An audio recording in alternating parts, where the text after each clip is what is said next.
All right. I think we're good to get started if you're ready, Bob. Yeah. All right. Welcome everyone to today's seminar. I'm happy to be introducing Bob Marshall today. Bob is an associate professor in the Department of Aerospace Engineering Sciences at the University of Colorado Boulder. His research portfolio includes modeling, data analysis, and instrument and mission development aimed towards better understanding of the Earth's radiation environment, including coupling between the radiation belts and upper atmosphere. Today, I'm happy to have Bob here to chat with us about energetic electron precipitation from the magnetosphere into the atmosphere and how to measure it, or how to measure the effects in the ignorosphere. Bob? Okay, thanks, Kyle. Thanks for inviting me and for the introduction. So Kyle's read off the title. I don't need to do it again.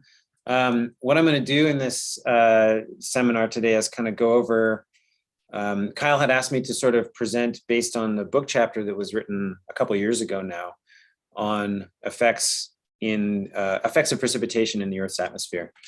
And so I'm sort of tying in what I wrote with Chris Cully in that book chapter with a couple of projects that have now evolved since then and are building towards new and better measurements of this phenomenon. So with that, here's sort of the outline of the talk. I'll just do a little bit, maybe a third of the talk here is a background on EPP in the upper atmosphere and sort of methods of observing EPP and some of the difficulties of observing EPP.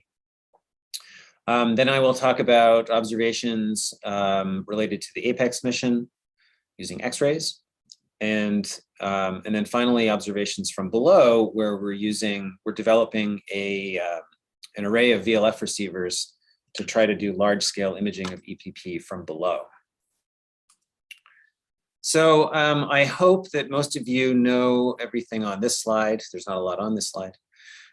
We're interested in the radiation belts and the radiation belts coupling to the atmosphere. So this is sort of the required one slide on the radiation belts.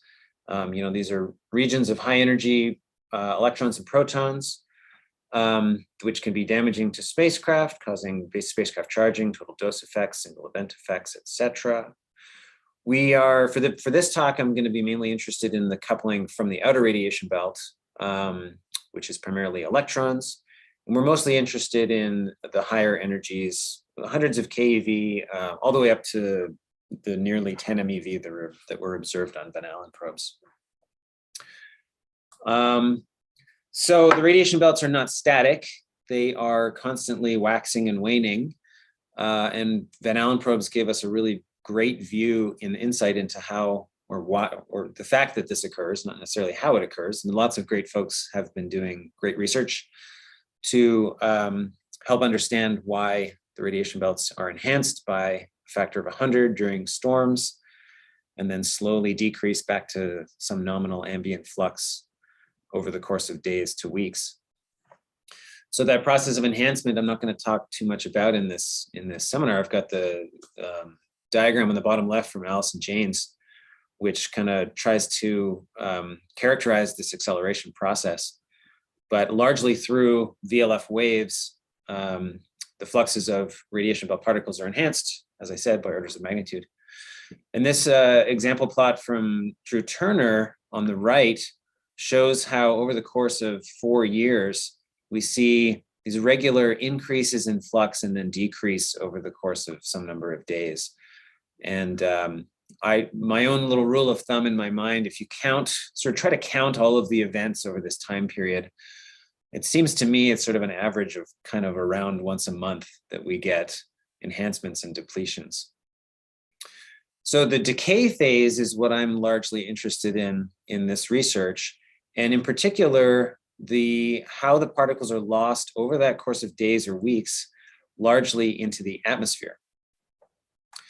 So there are really multiple methods of losses. The one that I'm not going to talk about is magnetopause shadowing, where particles are lost to the outside of the magnetosphere. But a large part of the loss is going to be into the atmosphere in the form of precipitation. So this is a slide that I've used multiple times that looks at how particles are essentially kicked out of the radiation belts and into the atmosphere. You have to go back to the basics of the adiabatic invariance of particles in the magnetic bottle. The bounce motion, as shown here, a particle with a particular pitch angle will bounce along the magnetic field line as it enters a stronger magnetic field. And with a 35-degree equatorial pitch angle, it'll mirror and turn around somewhere around here, and then continuously just bounce back and forth. As that equatorial pitch angle gets smaller, the mirror point gets closer to the Earth, to the point where there's a sort of a threshold pitch angle where it's mirroring just above the atmosphere. And with a low enough pitch angle, the mirror point will be in the atmosphere. And that means that particle can reach far enough where it's got a high likelihood of colliding with an atmospheric neutral particle. This is just another picture from Jacob Bortnick highlighting this with a little more quantitatively with angles and so forth. And then when particles do reach the atmosphere, they have a probability of colliding with a neutral. And that probability increases exponentially as you get deeper into the atmosphere. But there's always a chance that particles actually don't hit something and mirror back, or they scatter off the atmosphere and return to the magnetosphere. But for the most part, they do collide with the atmosphere. And this chart from Cor Rendell kind of shows us the altitudes that we're interested in the atmosphere. So it's showing you everything from solar photons, auroral electrons with lower energies, our radiation belt electrons, solar protons, and cosmic rays. And you kind of see a general trend downwards in altitude. So for these radiation belt electrons, we're interested in this altitude range, kind of just above 100 kilometers down to 50 or even 40 kilometers in altitude, where they will leave their energy. And so that's a region of the atmosphere that is otherwise very difficult to access. The classic too high for balloons, too low for aircraft, too low for spacecraft, and hence it's sometimes referred to as the ignorosphere. I'll come back to that shortly. I'm wondering if I should be monitoring the chat. Nope, that's just Kyle. I'll take a look and see if a message comes in. So here's just a tiny bit more on the atmospheric effects question. The precipitation in the atmosphere, the first thing that happens, high energy particles deposit their energy largely in the form of ionization. So colliding with an N2 or O2 molecule in these altitude ranges, it'll ionize those neutrals. So we'll get N2 plus and O2 plus and new free electrons. A few key points: the higher energy particles penetrate lower into the atmosphere, as shown here. So these are for different Maxwellian energy distributions with this E0. You can see how the altitude gets lower and lower with higher energies. And this is kind of showing us the energy that reaches particular altitudes in 5 kilometer steps. There's a little bit of an effect with pitch angle as well. So the plot on the right shows how, say, for a 3 MeV particle with a given pitch angle from 0 up to the loss cone, the altitude where that energy is deposited, the peak altitude, varies by 5 to 8 kilometers, maybe 5 or 6 kilometers from field aligned 0 degree pitch angle up to something at the edge of the loss cone. So this is to highlight that we actually also need to know the pitch angle distribution, not just the energy distribution, to calculate and predict where that energy is going to be deposited in the atmosphere. Now, why do we care about all this from the atmospheric perspective? Well, I'm going to say a little bit more about the chemistry, but this ionization created in the atmosphere leads to interesting chemistry.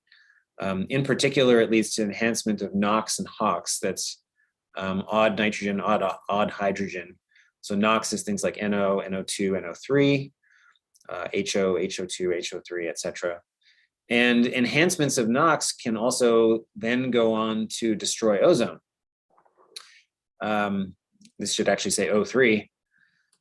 So there's a connection between this energetic particle precipitation and important climate variables such as the ozone concentration in the atmosphere. Oops. One of the things that my group has done in the past few years, and this goes back to the book chapter, is try to better parameterize where energy is deposited. So we have measurements of particle precipitation from spacecraft, and we have some measurements of pitch angle distributions. I'm going to come back to that. If you could get a perfect energy and pitch angle distribution measurement from low Earth orbit, how do we now forward model that into the atmosphere? We can't observe the ionization in the atmosphere directly, so we have to calculate what it's going to do. So there have been some existing models from Xiaohua Fang created 10 or 15 years ago, a parametrization of EPP based on two-stream modeling for electrons up to 1 MeV. What we did a few years ago is provide a new version of that that's based on Monte Carlo modeling. It generates a lookup table. So with this tool, which is available and published, you can input any generic energy and pitch angle distribution into a generic atmosphere density profile and output a ionization / energy deposition profile in altitude. Our tool goes up to 33 MeV, so it's extending to higher energies, and also includes the Bremsstrahlung effect that I'll say a little bit more about later. This was published a couple of years ago. Grant Berland, who's actually on the listening in right now, is in the process of updating it again using JAONT 4 as our physics package rather than an older Monte Carlo model. So the plots here are actually just comparing our results with the Fang et al. 2010, the F10 shown here, just showing that we're getting reasonably good agreement with that old model. So given that, we calculate the precipitation into the atmosphere, and numerous groups are working on this. There's a community known as HEPA Solaris, if you're not familiar with it, that studies the effects of particle precipitation in the atmosphere and compares to atmosphere observations, and in particular, NOx concentration. So Cora Randall has done extensive work on this for many years, where MePass here is an observation, satellite observation of nitrous oxide. This is going back to 2004. And this particular event shows a huge increase in NOx and descent in NOx in altitude. You know, where it was sort of created at 70-kilometer altitude, it then descends down to 40 or so. They take a parametrization of the precipitation, largely from POSE data, and then model that in a global atmosphere model known as WACCM, SD-WACCM specified dynamics, whole atmosphere community climate model. And you'll notice there's a significant difference here. So this one is just subtracting the two and looking at the difference. But so the takeaway here is that the model is not capturing this effect. And the reasons why it's not capturing that effect are one of two things. Either the parameterization of the input EPP is incorrect, and or the modeling of the vertical and horizontal transport is somehow incorrect. So that's after the ionization and NOx and so forth has been produced. How does it persist in the atmosphere? How does it descend in altitude? How does it transport horizontally? Stuff like that. So this has been ongoing work to try to address these questions, and our community can really contribute to this first one. How are they correctly parameterizing that EPP? The diagram on the right is another really interesting example where, again, here's the MePass data in the top left for a different event, 2009, and the white lines are contours drawn around that data. The other 8 panels are different approaches to the modeling with different models, different parameterizations of the EPP, you name it. And those white contours from the first panel are repeated on the other panels. So you can compare the black contours from these model results with the white contours from the data and see that some of them agree better than others. But largely there's still some discrepancy. So the community is still trying to get to a best fit to this problem, a best match to this problem. So another unknown in this process, everything we've talked about so far is I'm kind of talking about a 0D or 1D measurement of precipitating particles and then their propagation into the atmosphere. The plots on the previous slide are global. This is a global model. How are those inputs actually being input from a single point measurement into a global atmosphere model? Well, some of the work that's been done, you take POSE data. So there's a constellation of satellites from POSE. You take all the measurements over the course of a day. And so here is 1 day's worth of data. This is from Josh Pettit's recent paper. This is at 28 keV on the top and then 779 keV on the bottom. So these individual orbits are the actual data. And then they try to do a fit to that data over the globe. So this is actually one fit to this data. And then this is actually just a different fit to the same data. And you can see how those are wildly different. So this raises the question of spatial scales. Which of these is more accurate? How do we know how extensive the precipitating region is, both in time and space? Because here's passes of the POSE satellites over 24 hours, but they're not all passing the same points at the same time. So this is almost like a daily average, and this is an interpolation that's probably creating structure that's, in my mind, not really there. So understanding the spatial scales of this precipitation is going to be very important for inputting an accurate total global quantity into those atmospheric models. I've kind of listed here other measurements that look at spatial scales. The first set of bullet points here for microbursts, the second set for non-microbursts, sort of more general precipitation regions. With microbursts, what they've done, AC6 and Firebird have multiple spacecraft, and they sort of fly across or through the same region with some time separation. And they can tell whether it's a temporal or spatial effect, but it's still just sort of a single point measurement at 2 different points in time. Other conjunctions with things like Barrel, POSE, Van Allen probes, SAMPEX, they're looking at measurements at different points in space at the same time. And so imagine if 2 satellites are 3 hours apart in MLT. One satellite sees precipitation, the other one doesn't. The conclusion is, well, this precipitation region is less than 3 hours of MLT across. So they're very rough estimates of spatial scales. So that's going to tie into the 2 projects that I'm talking about in this discussion. So I wanted to highlight some other quick measurements. So I'm getting into sort of how we measure precipitation. How do we get to a good measurement that we can input into models? Everything I've talked about, the obvious method is just to go measure it in low Earth orbit. So you're measuring it just before it goes into the atmosphere.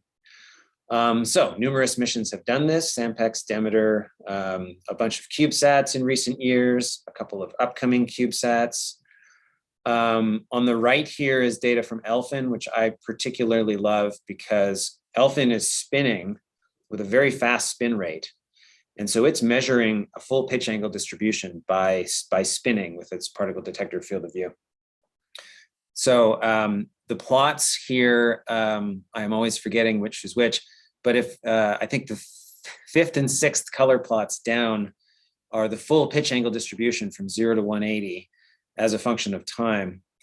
And you can see L shell down here on the bottom. So this is between L of 3 and 5 here, the second half of the panel.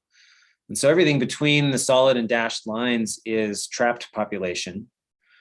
Below that is precipitating electrons, and above it is mirrored electrons, or I shouldn't say mirrored, actually, backscattered electrons.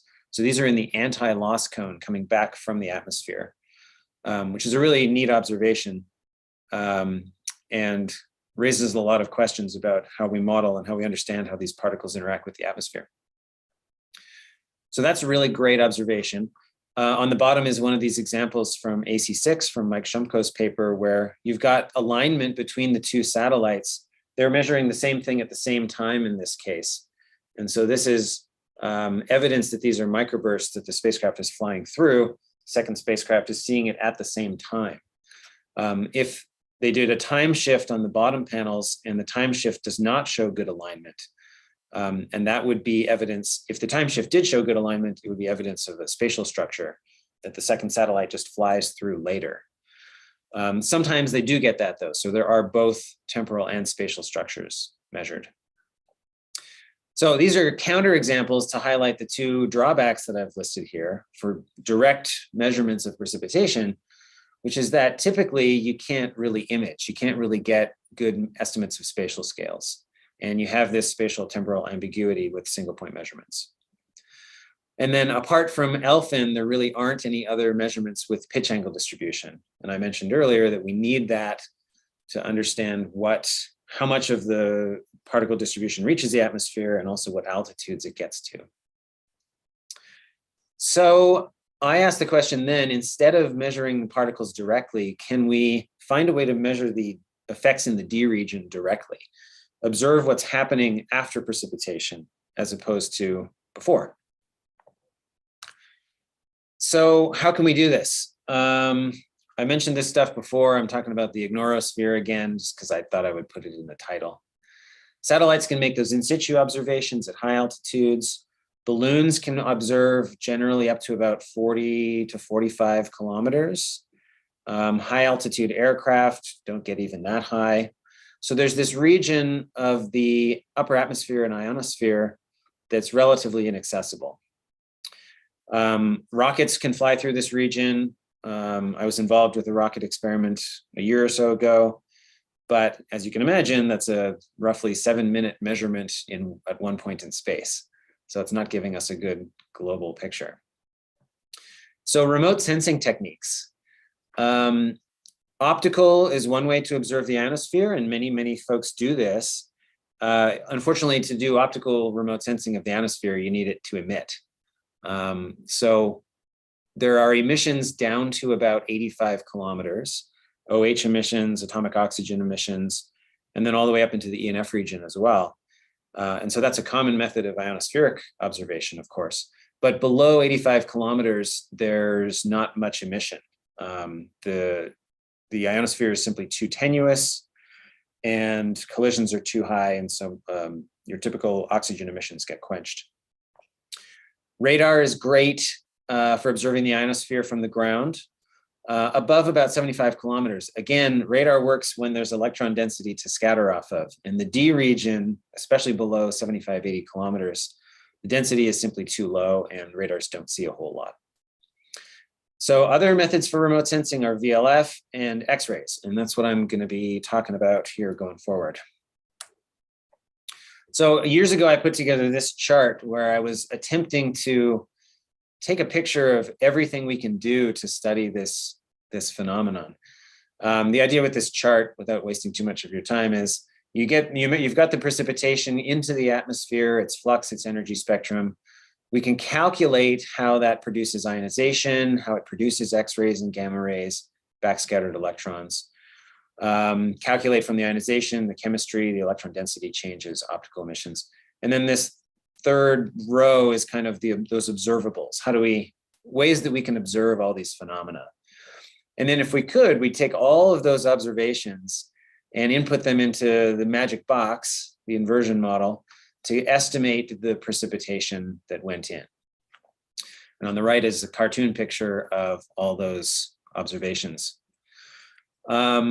So I have been involved in attempting, I would say, most of these methods in the past 5 or 6 or 7 or 8 years. And so I'll walk you through a few examples. This is the VLF remote sensing I'm going to talk about more later in this talk. So I'll save that for a bit later. Here are measurements of the actual direct in situ measurements of particles, where we have an interesting dropout event in Van Allen probes, also showing up in the GPS particle detectors with an interesting L-shell trend. And then we see precipitation directly in POSE in the field-aligned electron detector. So there's more work to be done there, actually. And then expanding that, if we can do larger scale stuff, again, here on the right is POSE with its few satellites. On the left is the Iridium constellation. And I'm not going to talk about it here, but our group is doing a study right now where we're using data from Iridium.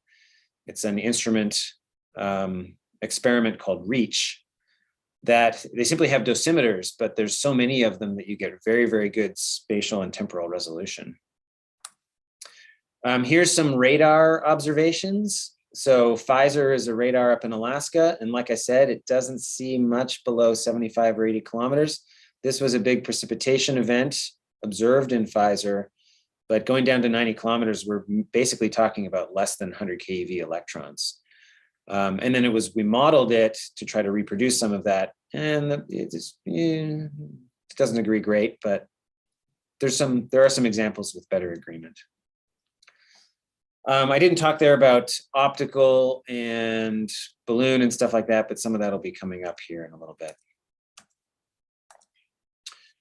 So that's kind of the background and intro. And next I want to jump into this section on apex and observations from above.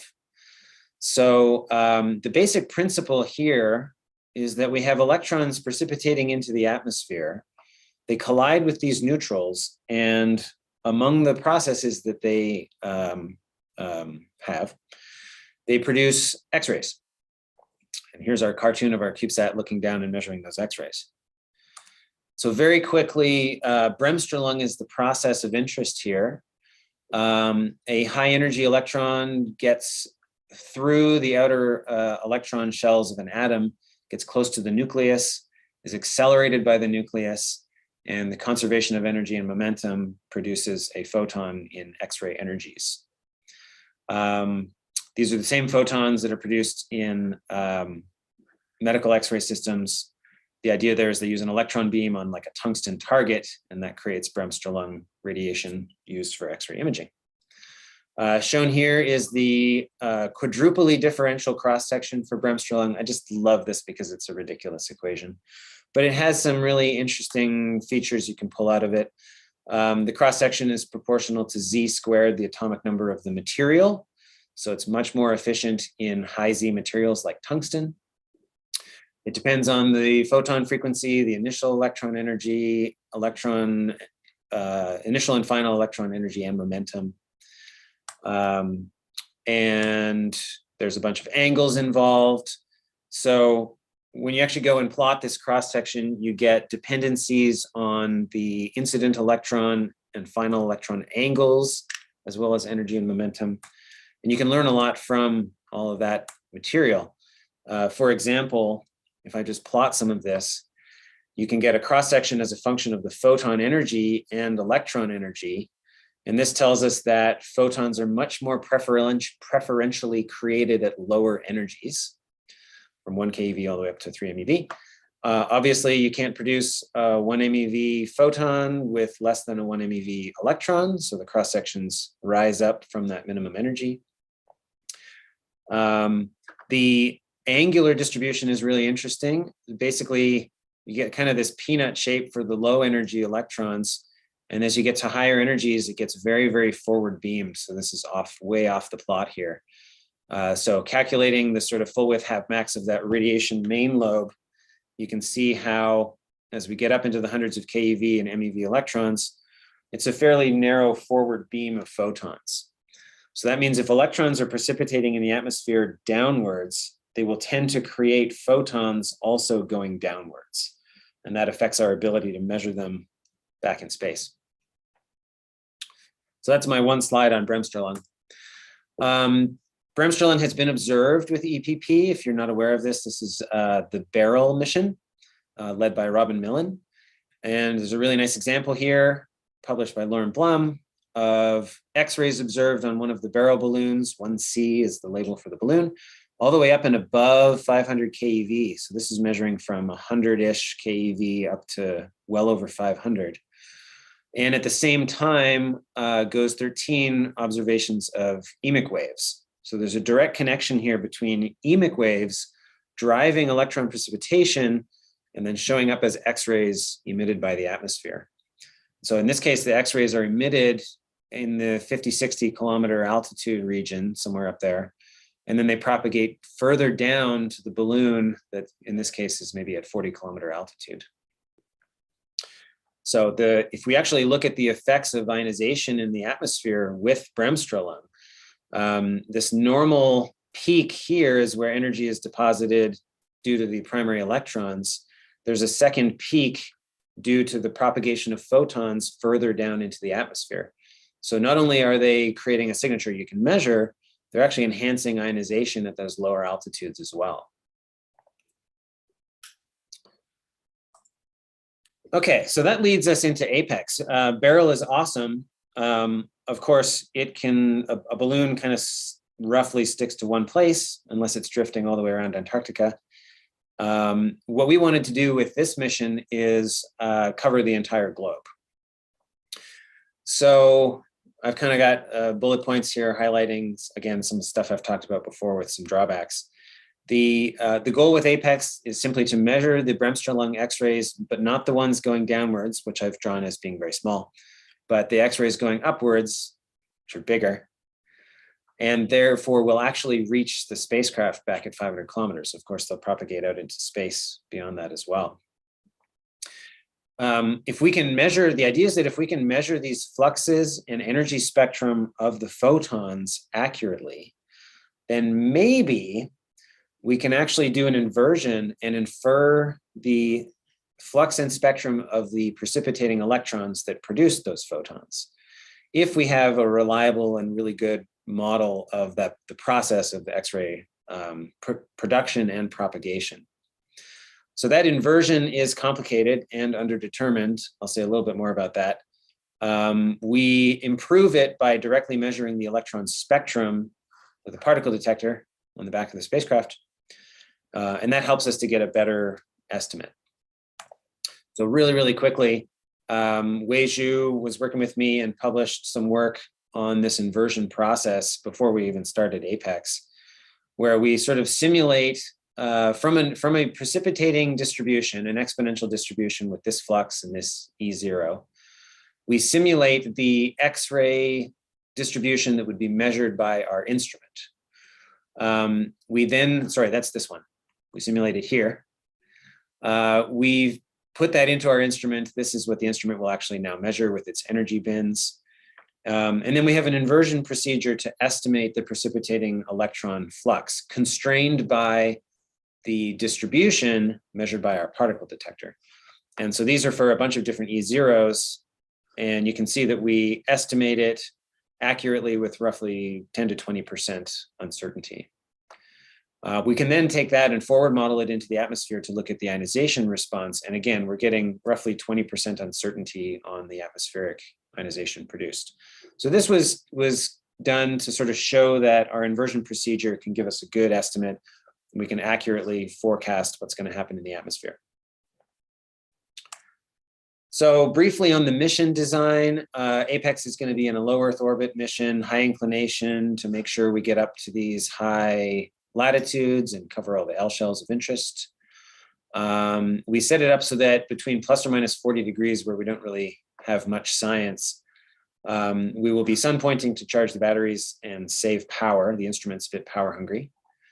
And then when we're in the higher latitude regions, we'll be following the magnetic field line. We'll actually be tracking the B field so that the particle detector is looking up the magnetic field, and particles measured will actually be definitively in the loss cone.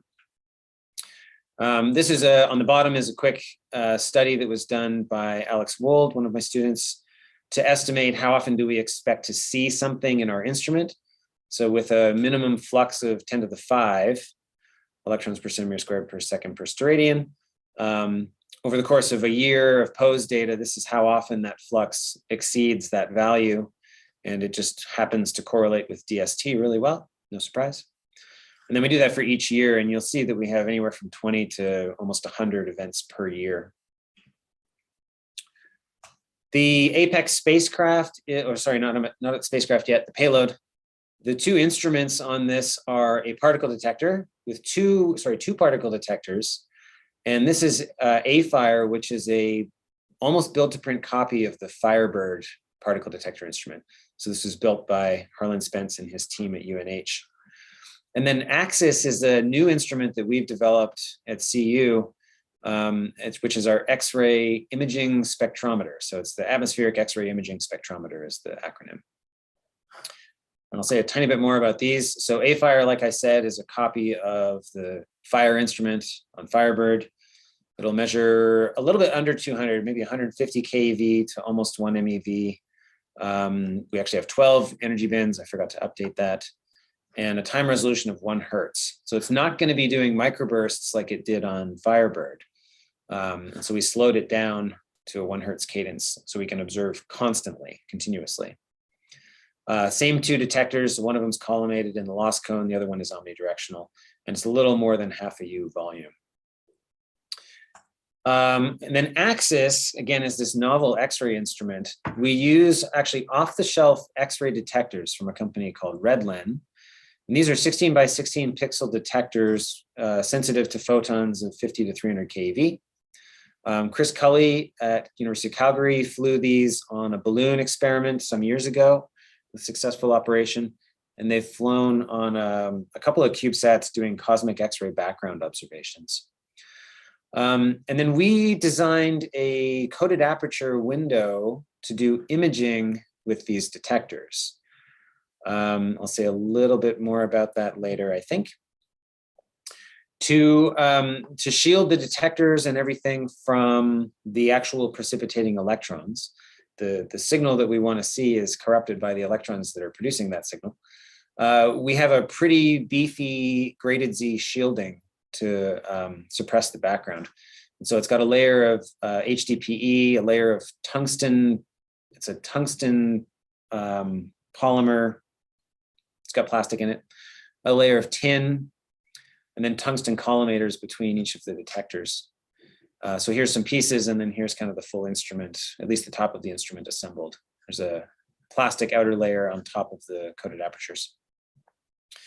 Measured energy spectrum with cobalt-57 shows that it's working nicely, and here's an actual image of our radiation source disk from the instrument. Happy to say more about that later. Yeah, is there a question? How big is that instrument physically? It's basically 3U of a CubeSat. Oh, okay. All right, cool. Thanks. Lynn, I see your question about correlation with AE indices. We haven't looked at that. That would be really interesting to do. I'm sure there's a correlation. I mean, it's kind of one-to-one with geomagnetic storms, basically. Oh, okay, cool. So here is the spacecraft itself. It's a 6U spacecraft. This is a slightly older version, but it's the best diagram I have that points out all the subsystems. As you can see, the Axis instrument takes up about half the volume of the spacecraft. The particle detector is half a U, batteries are half a U. Our electronics box is just about 1 U, ADCS system, radios, and then big deployed solar panels to collect all the power for this instrument. I have an updated view of this coming up in a little bit, but it's nominally the same. So that's kind of the very brief intro to APEX, trying to keep things on time here. Here's the slightly updated CAD model of APEX. We are in the process of beginning integration now, and we're expecting to launch no earlier than mid-2023, which is coming up relatively quickly. I'm really excited about this slide. I just wanted to highlight, and I'm sure you've heard about some of these other missions as well, the hope for conjunctions or at least coincident observations with some of these other missions. So Robin Millen's real CubeSat, which will have pitch angle resolve measurements of precipitating electrons. I couldn't find the launch date. All I know is it's on Alana 43. It might be this week. Serbi Shinlin Lee's CubeSat is focused on inner radiation belt electrons, but I'm sure we'll have some opportunities for conjunction. Expected to launch early 2023. I don't know the updated launcher, if it's already launched, the BOOMS mission. This is a balloon payload, reproducing barrel observations, but much better with, again, different look directions to get some imaging on the sky. GTOSat is going to make great measurements out in the radiation belts. So I think it'd be really awesome if we have GTOSat measuring, it's equivalent to Van Allen probes out there at the equatorial region, and then we see precipitation with APEX. That launch, I think, is also now early 2023. And then kind of sort of quasi-related, the Canvas mission that we're developing at CU as well is measuring waves. So it's actually measuring the VLF waves in low Earth orbit, also launching mid-2023. So I'm looking forward to some opportunities for conjunctions there. All of these, we don't really get to choose the launch and the orbit. So we just have to hope for and plan for conjunctions once they're on orbit. Okay, so let me spend the rest of the time going into this other topic of remote sensing from below. So back to this diagram again, it's this box right here. And the chain is kind of important here. We again have precipitation with the flux and energy spectrum producing ionization. That ionization modifies the background electron density. So the step from ionization to Ne here is important. I'll say more about that in a second. And then our VLF remote sensing is sensitive to that electron density. So we don't get a direct measurement back to the ionization with VLF. We have to go through this chemistry, but we can still do a lot and learn a lot from this method. So here's this picture. Over the past couple of years, we have developed an experiment, which is in the process, and a methodology where we can image precipitation in a large scale with a bunch of VLF receivers. So what you're looking at here is a patch of precipitation that's much smoother than this diagram, but this is our estimate of it using our methodology that I'll say a little bit about in a few minutes. So quick intro to this phenomenon, VLF sub-ionospheric remote sensing. What we do is use VLF transmitter signals that are mostly in the kind of 20 kilohertz range. And so they reflect from an altitude of around 85 kilometers at night. And you can estimate that altitude of reflection from this very old diagram from Ratcliffe. You're probably familiar with radio wave reflection off of plasma. And in particular in collisionless plasma, so above 110 kilometers, waves reflect where the radio frequency is equal to the plasma frequency, or X is equal to 1. But when you have collisions in your plasma, the reflection tends to happen instead at X equals Z. And if we simplify that equation, you get plasma frequency squared is equal to the radio frequency times the collision frequency. So in the D region of the ionosphere between 80 and 90 kilometers, that is the region where these waves tend to reflect. Now, as you modify the ionosphere through precipitation and enhance the electron density, or if you do something, you heat the ionosphere and increase the collision frequency, which is possible as well, you can change that reflection height. And changing the reflection height changes the signal that we measure from a VLF transmitter. The diagram here, this is kind of a repeat again, showing you that what we care about is reflection from this kind of altitude range, 70 to 90-ish kilometers, which is largely sensitive to mostly hundreds of keV electrons. But we have shown with some modeling, the higher energy electrons have a significant impact as well on these VLF waves. So as I said, ionization part is important, but it's actually the electron density that we're sensitive to. So the process of going from ionization to a change of electron density is a key piece of this. And that really boils down to the chemistry of the D region.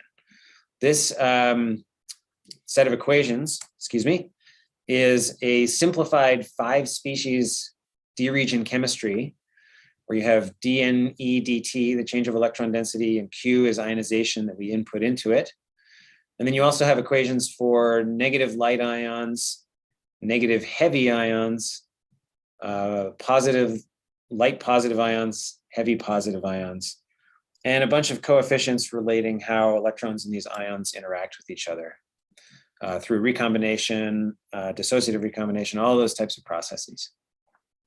So we run this chemistry model and look at a precipitating flux of electrons with a different E0, and we can simulate what the ionosphere should look like with these different inputs at nighttime versus daytime.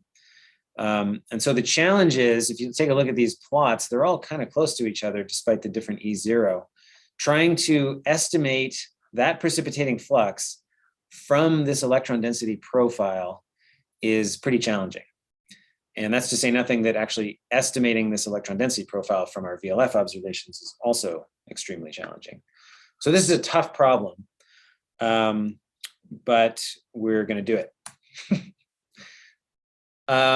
We do a little bit of modeling. I'm going to, in the interest of time, I'm going to skip some of this stuff. In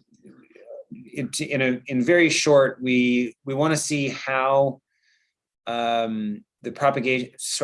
precipitating fluxes affect our measurements of VLF waves. And so for that, we need another numerical model of the VLF wave propagation. This is a snapshot of that VLF propagation model, where I've got a transmitter here bouncing a wave. This is actually a lightning source, bouncing a wave below the D region. And if I have a receiver over here, I'm going to measure some amplitude and some phase. And so we look at with a background ionosphere and then a disturbed ionosphere and look at the difference in amplitude and phase along the path. And this sort of shows you how it changes.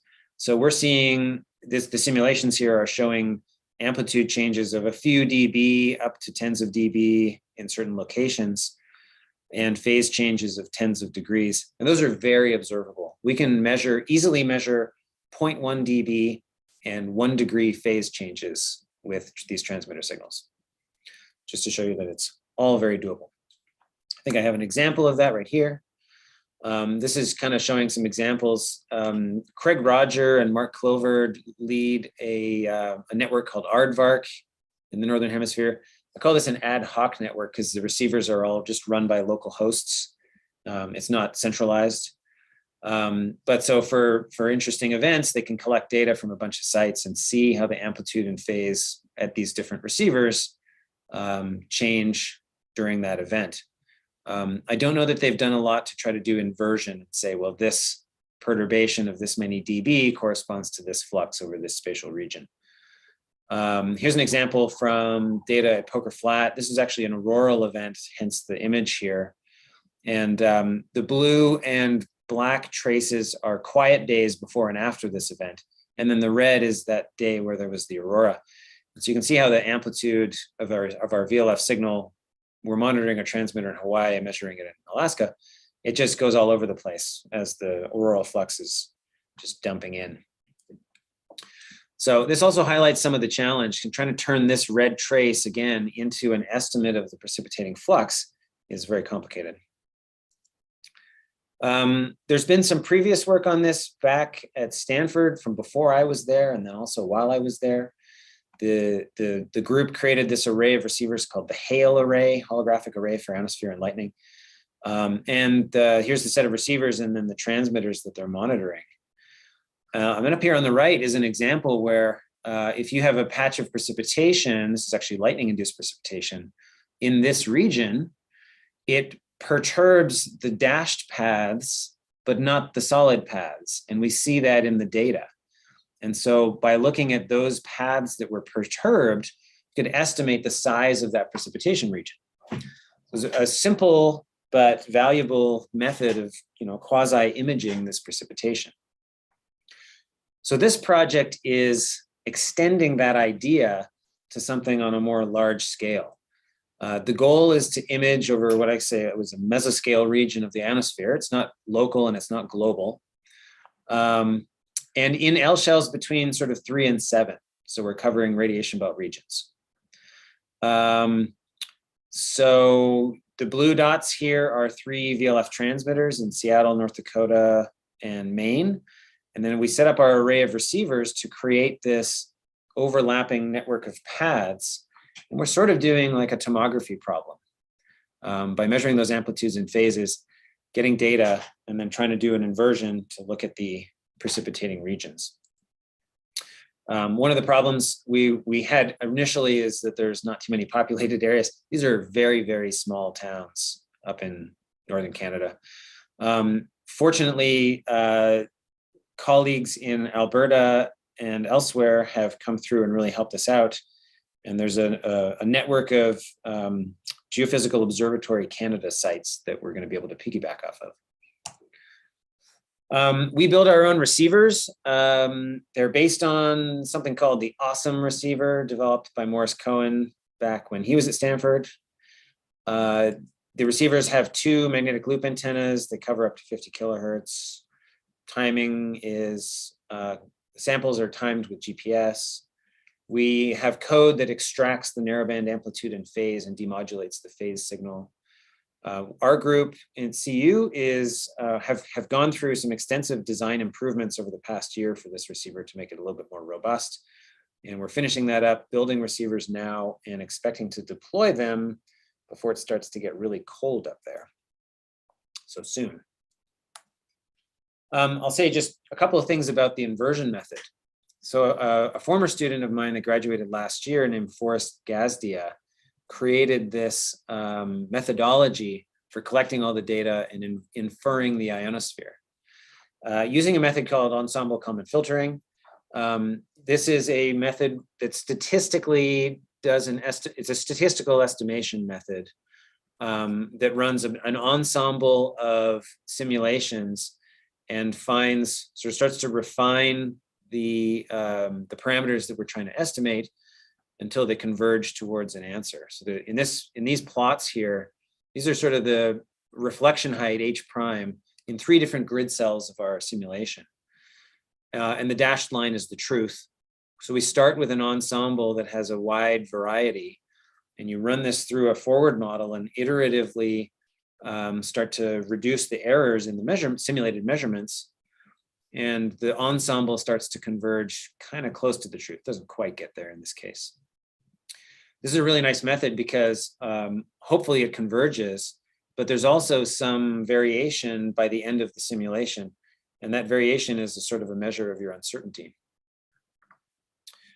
So this is a really cool method. We have to have a forward model. We used an old model called LWPC. Now we actually have our own forward propagation model. And this works really nicely. So as an example, this is the one that I hinted at before. We've got a grid over all of Canada in this particular case. And here's all of our transmitter receiver paths. This is the truth. So what we did is we artificially created a precipitation patch, simulated it, and looked at how it would affect the ionosphere reflection height. And so this is that patch of sort of lowered ionosphere. It's got a lower H prime. Beta is a measure of the sharpness of the ionosphere. Also important, but a little bit less important for this case. And then we run it through the model, and after 6 iterations, you end up with this picture. And so here is that patch that's kind of sort of been estimated. It's not great, but at least spatially, we're getting kind of the size and shape of that precipitation region. The 4 yellow boxes are simply correspond to these plots on the right, where we've sort of estimated the reflection height. Now you'll notice that these are kind of converging to the right answer, but they're not really narrowing very much. So this particular simulation, it did a pretty good job of estimating, but not perfect. And Forrest, this was published in 2020. He did quite a bit of improvement since then. In fact, I've got a snapshot on the next slide. It does better at estimating H prime because the VLF is simply more sensitive to the change in ionosphere height than it does at measuring beta, which is the sort of sharpness of the ionosphere profile. So you can see that it got something, but really didn't get the region very well there. So I'm coming to reaching the end here, the sort of status and future work. Quickly, I'll just show you this plot because I love it. This was Forrest's most recent result, where he looked at precipitation patches with different sizes, different shapes, and different locations. So 1, 2, 3, 4 different scenarios. And in all 4 of those, you can see that the estimation did pretty well. So this is actually the estimation, not the truth. The dashed line is just showing you where that patch occurred. And in all cases, it's capturing it pretty nicely, actually. Again, H prime on the left and beta on the right. So beta doesn't do so well. And that kind of is shown here where we've got the reflection height, but we don't have the sharpness, the shape of that profile very well. So on this system, we're completing the design of the receivers. We've got actually sites in Canada, 1 or 2 in Alaska. We have to finish the hardware assembly and testing, and then we'll hopefully deploy in the next 2 months. And the ionosphere estimation method is still going to be, we have to revisit that once we start to get data and see if we can improve the methodology at all. And I'm looking forward to AVID, this array, happening at the same time as APEX, and being able to use data from APEX to validate the AVID measurements, or vice versa. So my last slide, I have to acknowledge the sponsors, of course. And there's a quick summary on APEX and AVID, which I've already said. So I will simply stop here and happy to take any questions. Thanks, Bob, for a great talk. We do have a couple of questions that came up in the chat. Yeah, we went over Lynn's question. I see a question on slide 21. The AFIRE payload measure up to 1 MeV electrons. Can you comment on why the upper range? So the AFIRE detector, it's a stack. It's actually just a single silicon detector. So the upper range is limited by the thickness of the silicon detector. And so the highest energy channel, like Van Allen probes, it's kind of an integral channel. So a 2 MeV electron will just deposit 1 MeV of energy in the silicon. So we measure in that channel, and it's sort of, that channel corresponds to everything above the highest energy threshold. We really just can't comment on the higher energy stuff. Riley, have you considered how VLF measurements could be used in conjunction with the Canadian rheometer network? Yes, I have talked a little bit with Emma Spanswick at Calgary. We haven't really got to planning any sort of conjunctions, but I'll, thanks for the reminder. I'll have to make sure to talk to her again about that. So I have one additional question. You had a slide with all the CubeSats coming up. Yeah. Right now, we're not able to synchronize the launches so that we can get conjunctions. But do you think that's something we need to start doing, given how much we're investing in these launches nowadays? That's a great question. I think if you asked the sort of list of PIs on these things, they would all say, yes, we would love to do that. That's a great idea. But we're still so, especially the NASA funded ones, NASA launch. We could sort of try to lean on them and say, hey, it would be really nice if we can all launch at the same time. On the other hand, all these different CubeSats have slightly different goals, and so maybe want to go into different orbits with different altitudes and so forth. Not even thinking about GTOSat. So I think that would be great. It would be a challenge. I think we're going to do pretty well just on having regular conjunctions.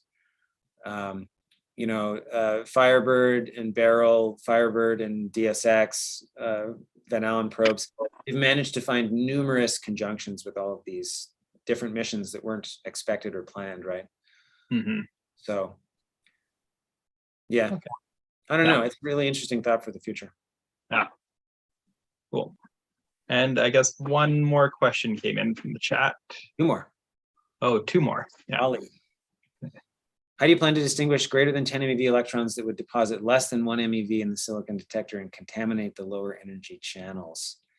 So I have to admit, I'm not an expert on the data processing from the particle detector. They have magic tricks for figuring out the lower energy, what goes into what energy bin, right? It's really interesting just to think about. For the higher energy stuff, there isn't really a big concern about contamination. The high energy stuff is going to end up in the highest energy bin. It's going to end up in the 1 MeV bin. And the fluxes, as you know, for out in the radiation belts or at low Earth orbit, they're exponentially decreasing with energy. So, at 10 MeV, for example, they're probably 1% or less of the 1 MeV flux. So they'll be there, but they're not going to greatly contaminate the data, I think. George, what is the estimated proton contamination in the space measurements, and is electron backscatter of electrons taken into account? So proton contamination will be, in a 500-kilometer orbit, will be basically below the South Atlantic anomaly. And then we're also focused on the higher latitudes where we're away from the anomaly. We're at the outer radiation belt. So I'm not too worried about proton contamination there. When there are solar proton events, of course, we'll probably get some contamination, but we'll know from other spacecraft that it's because of a solar proton event. When you say electron backscatter, I'm curious to know what you mean. Electron backscatter from the atmosphere or from the instrument or spacecraft? I don't know if he's... George, if you'd like to comment. If it's from the atmosphere, we do consider that. And that's actually why we have the plastic layer in front of the coated aperture window, as well as a beryllium window in there as well. So the backscattered electrons from the atmosphere will be blocked by our window. From the instrument and spacecraft, yeah, we have, the spacecraft has shielding, the instrument has a lot of shielding, and Grant Berland has done extensive Géant simulations to account for all the expected background and noise sources hitting the detectors. So we have a very high fidelity model, pretty good confidence on what we expect to see in terms of contamination. Excellent. Well, thanks again, Bob. This was a really great talk. Looking forward to these new launches, and especially the Avid array. That looks really cool. We don't have a seminar next week due to the long weekend, but we do have a set of early career seminars that will be coming up in the week after the long weekend. So I hope everyone has a wonderful week, and thanks again, Bob. Thank you, Kyle. And thanks everyone for listening.